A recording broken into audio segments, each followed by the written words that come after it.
My name is Jock Fresco. I'm an industrial designer and a social engineer. I'm very much interested in society and developing a system that might be sustainable for all people. First of all, the word corruption is a monetary invention. That aberrant behavior that's disruptive to the well-being of people, while you're dealing with human behavior.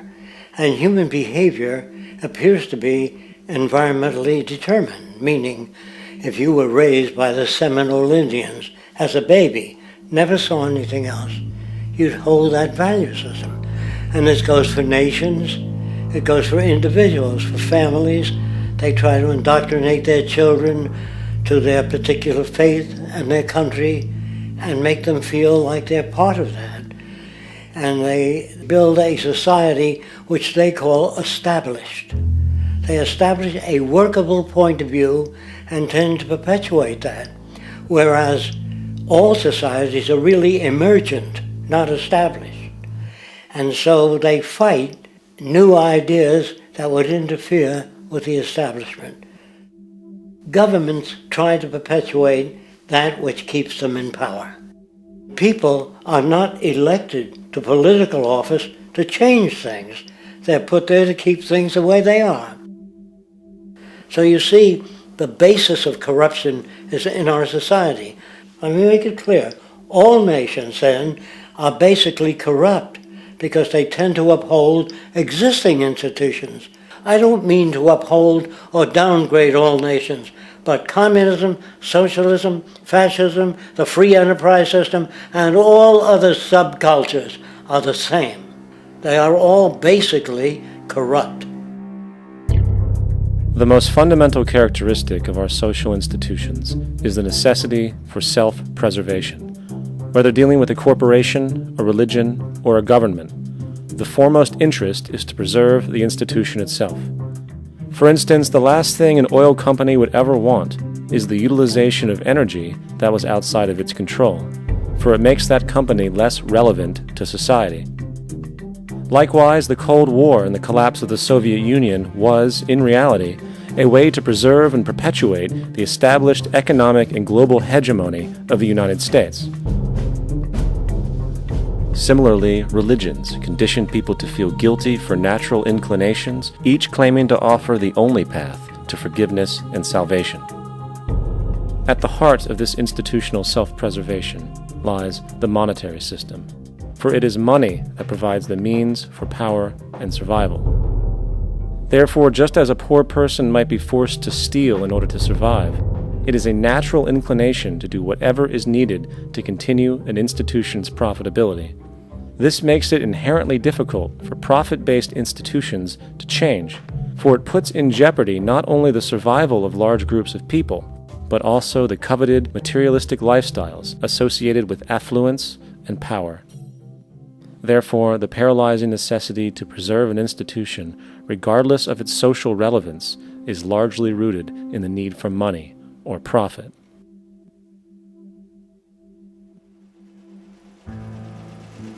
What's in it for me is the way people think.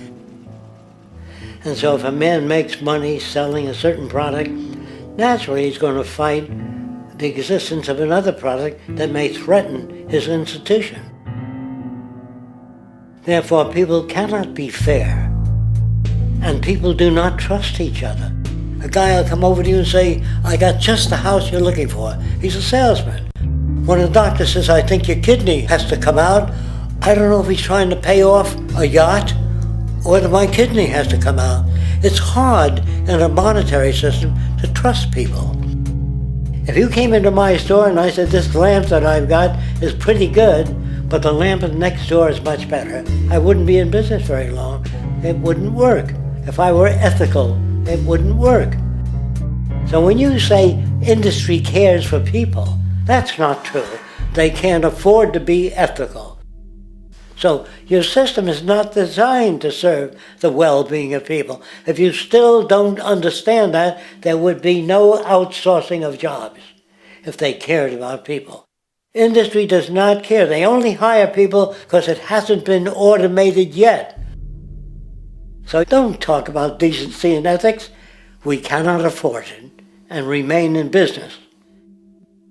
It is important to point out that regardless of the social system, whether fascist, socialist, capitalist, or communist, the underlying mechanism is still money, labor, and competition.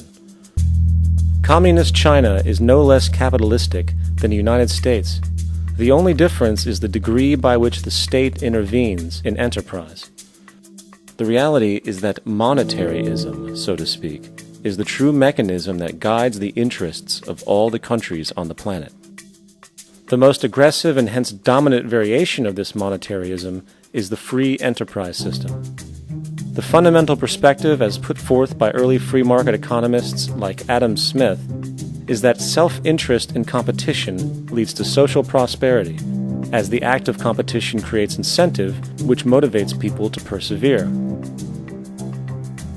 However, what isn't talked about is how a competition-based economy invariably leads to strategic corruption, power and wealth consolidation, social stratification, technological paralysis, labor abuse, and, ultimately, a covert form of government dictatorship by the rich elite. The word corruption is often defined as moral perversion.